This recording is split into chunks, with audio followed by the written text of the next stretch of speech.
స్వయం సహాయ సంఘాల సభ్యుల పొదుపు చేసిన నిధులను దుర్వినియోగం చేసిన అధికారిపై తగిన చర్యలు తీసుకుని నిధుల రికవరీ చేయాలని కోరుతూ సదాశివపేట పట్టణానికి చెందిన పలు మహిళా సంఘాల సభ్యులు మున్సిపల్ కమిషనర్ ఉమా కార్యాలయంలో కలిసి వినతి పత్రం అందజేశారు. ఆర్పీగా పనిచేసిన పద్మ గత కొన్ని సంవత్సరాల నుంచి పొదుపు సంఘాల నుంచి తీసుకున్న డబ్బులు సక్రమంగా వినియోగించుకోకుండా సొంత అవసరాలకు వాడుతోందని విషయాన్ని గుర్తించి ఆమెను నిలదీయగా టీఎంసీ సీఈఓల తాను చెల్లిస్తానని హామీ ఇచ్చిందని, వాయిదా దాటినప్పటికీ ఒప్పుకున్న డబ్బులు చెల్లించడం లేదని, ఆమెతో మాట్లాడినందుకు ప్రయత్నం చేయగా ఇల్లుకు తాళం వేసి వెళ్లిపోయిందని, ఫోన్ కూడా అందుబాటులో లేదని కమిషనర్కు వివరించారు. ప్రస్తుతం ఆమె పట్టణంలో లేదని, వారి సొంత ఊరికి వెళ్లిపోయిందని ఈ విషయాన్ని పీడీకి ఫిర్యాదు చేసినట్లు వారు తెలిపారు.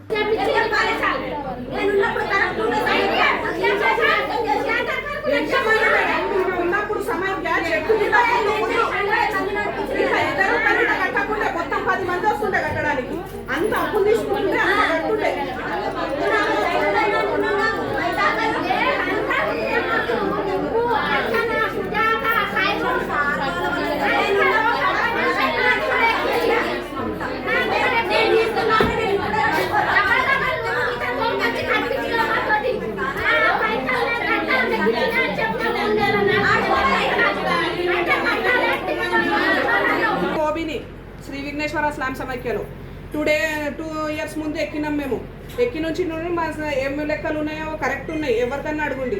అప్పటి నుంచి మేము లెక్కలు తీసినాం, గ్రూప్లు ఎక్కువ ఉన్నాయి, జమలు తక్కువ ఉన్నాయి అని. అవి ఎక్కడ పోయినాయి అని పట్టి తీస్తే లెక్కలు చేస్తే 7 లక్షలు దాకా ఉన్నాయి. వేరే స్లామ్లో 12 లక్షలు ఉన్నాయి, మా దగ్గర 5 లక్షల చిల్లర ఉన్నాయి. ఎక్కడ పోయినాయి అంటే ఈమె సుజాత, అర్చన వాళ్ళందరూ ఉండే, వాళ్ళు తిన్నారు, నా మీదే వేసినారని చెప్పింది. అందరికి పిలిపించినాం, అందరు పిలిపిస్తే అందరు వచ్చినారు. మాతోని కాదని వాళ్ళు మొత్తం ఆమె ఉన్నది మొత్తం బండారం బయట తీసినాక ఒప్పుకున్నది. ఏడుసుకుంటా నేను 5 లక్షలు కడతా, 3 లక్షలు కడతా అని ఒప్పుకున్నది. సరే అన్నాం. ఎన్ని నెలలలో కడతారంటే 1 ఇయర్లో కడతా అన్నది. ఫిబ్రవరి 14 మేము 14 సమైక్య పెట్టుకుంటాం కదా, 14కి 50,000 తీసుకొచ్చి కడతా అన్నది. ఆ రోజు నేను పోతున్నా అని పోయింది. జనవరిలో వెళ్ళిపోయింది ఆమె. 15కి వచ్చింది, 14కి వచ్చింది.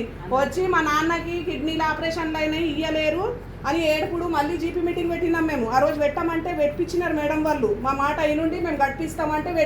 మరిన్ని అప్డేట్స్ కోసం మా ఛానల్ని సబ్స్క్రైబ్ చేయండి.